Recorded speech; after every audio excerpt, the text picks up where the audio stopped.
Assalamualaikum warahmatullahi wabarakatuh.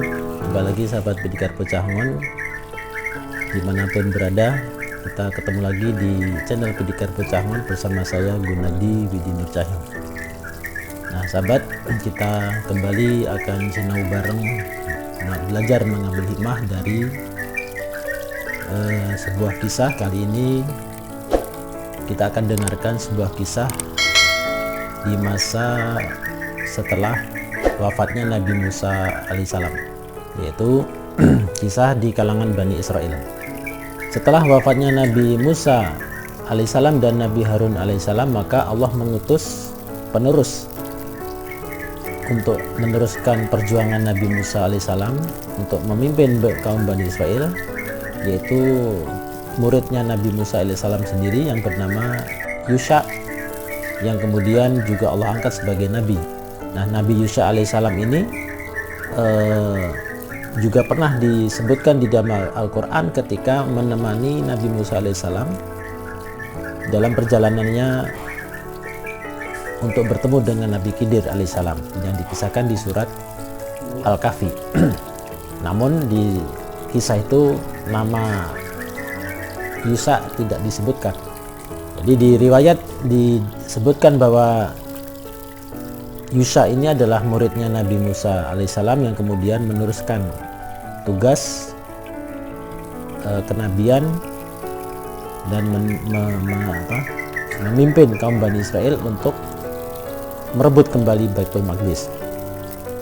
Nah, namun saya tidak akan menceritakan kisah peperangan dalam memperebutkan Baitul Maqdis ini, sahabat.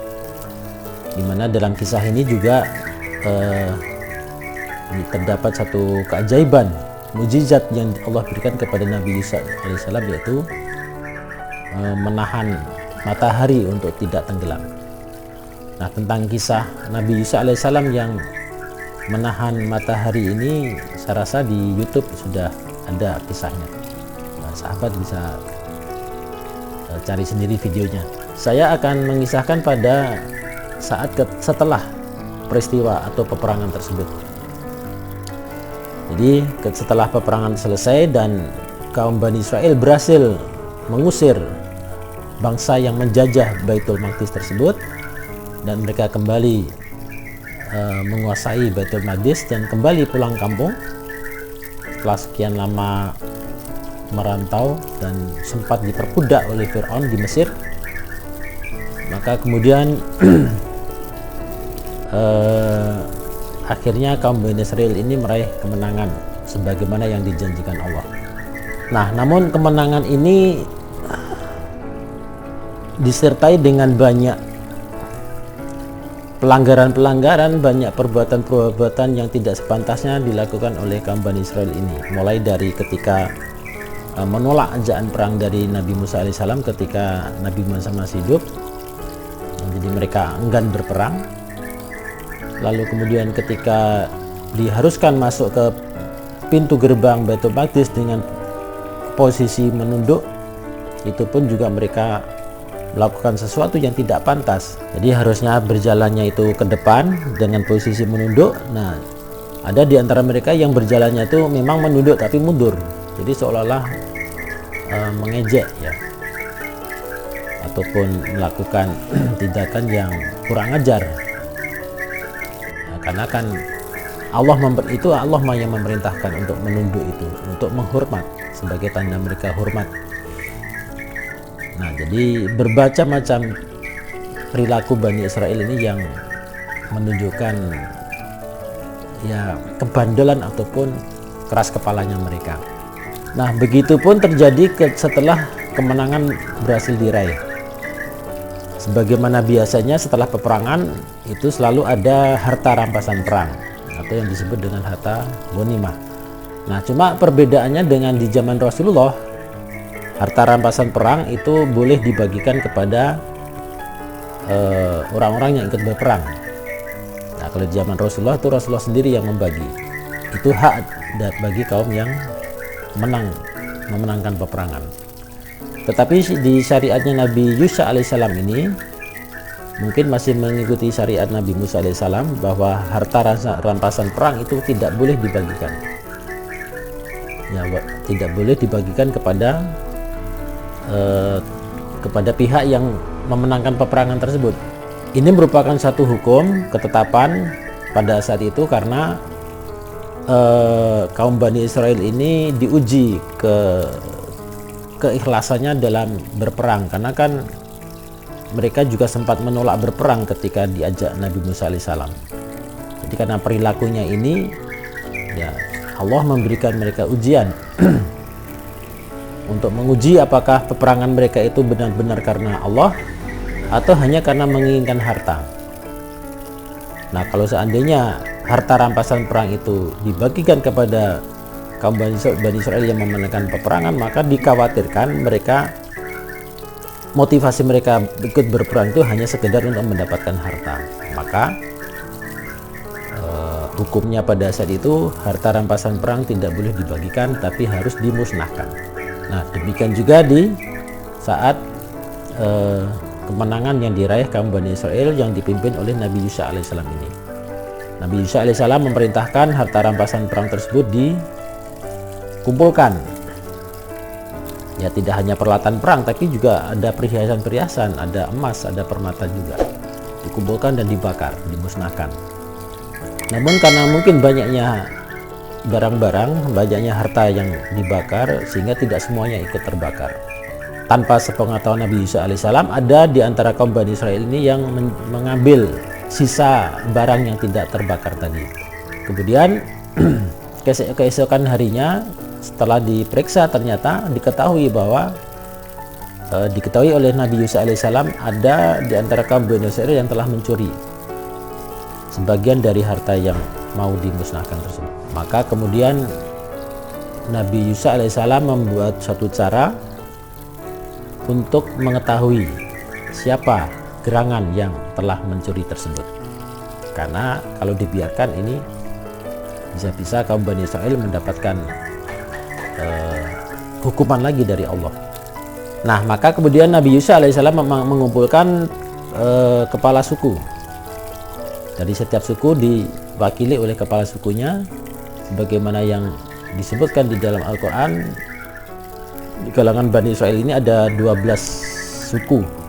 Masing-masing suku ini diwakili oleh kepala sukunya untuk dibaiat bersama Nabi Yusha alaihissalam. Jadi Nabi Yusha alaihissalam mengajak masing-masing kepala suku tadi untuk berpegangan tangan dan berbaiat. Ya, berbaiat bahwa di antara mereka tidak ada yang mengambil harta rampasan perang tersebut. Nah, ternyata setelah berbaiat, ada satu kepala suku yang tangannya itu lengket di tangannya Nabi Yusha alaihissalam. Tidak bisa lepas. Yang lainnya, yang 11 suku yang lain bisa lepas. Karena tangannya lengket, maka Nabi Yusha alaihissalam bisa menyimpulkan, oh ternyata ini dari kabilahmu yang telah mencuri harta rampasan ini. Lalu kepala suku tersebut berkata, lalu apa yang mesti aku lakukan wahai Nabiullah? Nabi Yusha alaihissalam menjawab, engkau kumpulkan semua kabilahmu yang laki-laki, panggil mereka kemari. Nah, atas perintah Nabi Yusha alaihissalam, kepala suku ini mengumpulkan kabilah-kabilahnya yang laki-laki, ya, karena mereka yang ikut berperang. Setelah terkumpul, maka Nabi Yusha alaihissalam kembali mengajak orang-orang dari kabilah ini untuk berbaiat, ya, seperti yang dilakukan dengan kepala suku tadi. Nah, kembali Nabi Yusha alaihissalam mengajak untuk berpegangan tangan, yang mungkin karena jumlahnya lebih banyak, mungkin bergantian. Nah, jadi secara bergantian, dan akhirnya diketahui ada 2 atau 3 orang yang tangannya itu lengket, seperti hanya tangannya kepala suku tadi. Jumlah pastinya tidak diketahui, tapi disebutkan sekitar 2 atau 3 orang tangannya lengket. Nah, kemudian kepada orang tersebut Nabi Yusuf mengatakan, Nabi Yusuf alaihissalam ulangi.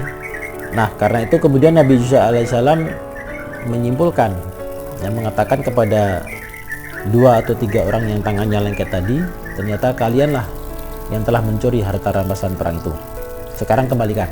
Orang yang telah diketahui mencuri ini tentu saja tidak bisa mengelak lagi. Sesuai dengan perintah Nabi Yusuf alaihissalam, mereka mengembalikan harta curian yang mereka sembunyikan. Ternyata harta yang mereka ambil itu adalah emas yang berbentuk kepala sapi. Nah, emas berbentuk kepala sapi ini yang mereka ambil dan kemudian diserahkan kembali kepada Nabi Yusuf alaihissalam. Nah, selanjutnya oleh Nabi Yusuf alaihissalam kembali emas yang berbentuk kepala sapi tadi dilemparkan ke kobaran api untuk membakar sisa-sisa harta rampasan yang belum habis terbakar tersebut, supaya semuanya terbakar. Nah, itulah sahabat kisah di zaman Nabi Yusuf alaihissalam yang merupakan salah satu nabi dari golongan Bani Israel. Nah, dari kisah ini kita dapat mengambil hikmah bahwa tidak sepatutnya kita untuk melanggar perintah, dan juga kita mesti patuh terhadap perintah yang diberikan.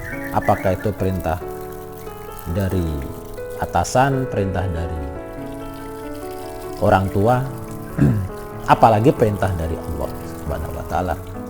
Nah, selain pembelajaran tentang kepatuhan, kisah ini juga memberikan contoh kepada kita pentingnya kejujuran.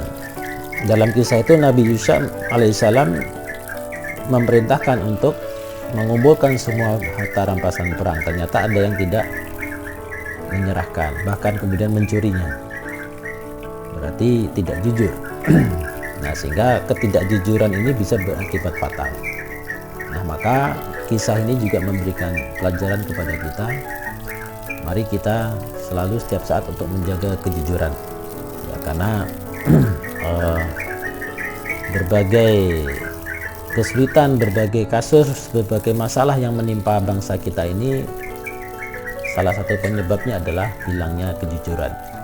Maka saya mengajak sahabat semuanya, mari kita selalu untuk melatih diri kita, berjuang untuk selalu mempertahankan kejujuran.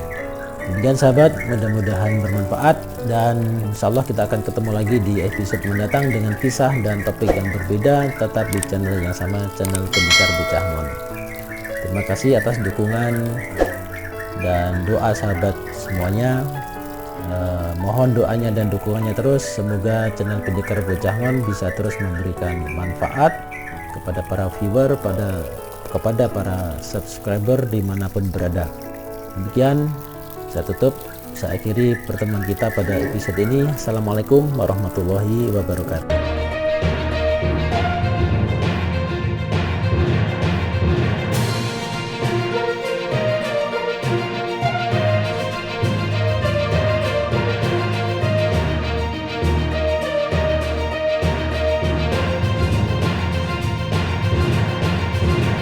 Ternyata kalianlah yang telah mencuri harta curian